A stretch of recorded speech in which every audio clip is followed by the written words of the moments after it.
Ellison died in 1994, having never again equaled the artistic or commercial success of his one undeniable masterpiece. An Invisible Man has been taught in high school English classes for decades, tamed now by time and history in a way that has dampened the book's original incandescent rage. Explained away, sadly, as not so much a great book as a great black book, and at that, a relic of a time when segregation and bigotry were still firmly embedded in the social order. What a disarming thing it is, then, to think of Ellison's image reappearing to us now in what we tend to think of as a more enlightened era, and that it does so in conjunction with the deaths of so many African Americans, victims of both state and what you might call vigilante violence. The names of the dead form a list that recites, especially in the black communities that lost them, like a rosary. Michael Brown, Jordan Davis, Eric Garner, Sandra Bland, Walter Scott, Freddie Gray, Tamir Rice, Trayvon Martin.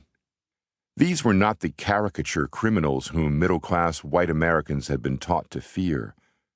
Not the late 20th century's image of the super predator, hatched in academic corridors where studies predicted, incorrectly as it turned out, a coming wave of rampant juvenile violence, which was then picked up by politicians who formulated crime prevention and incarceration policies as bulwarks against the coming tide.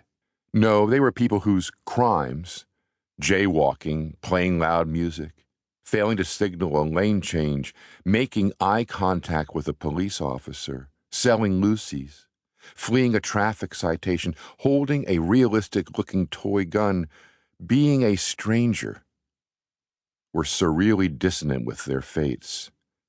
Ordinary people, for lack of a better term, more representative than exceptional, who were struggling through lives of quiet desperation, and they all are now dead.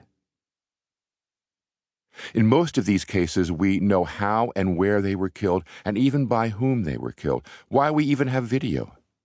Cell phones and dashboard cameras have given us this strange artifact, part criminal evidence, part memorial evocation. You can go onto YouTube right now and watch the unarmed 50-year-old Walter Scott be shot 8 times in the back as he lumbers away from North Charleston police officer Michael Slager.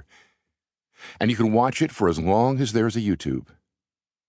You can eavesdrop on Sandra Bland's degrading encounter with Texas trooper Brian Encinia.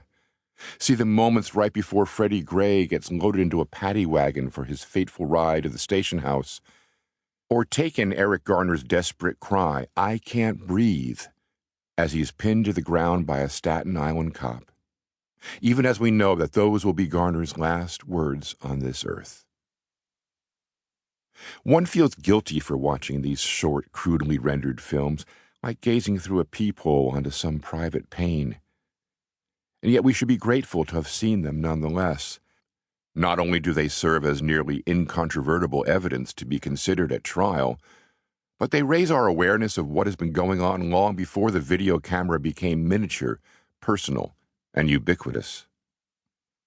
This is the other side of the emerging surveillance society. Now that everything we do is being watched, we can actually watch the things we do and see them for what they are.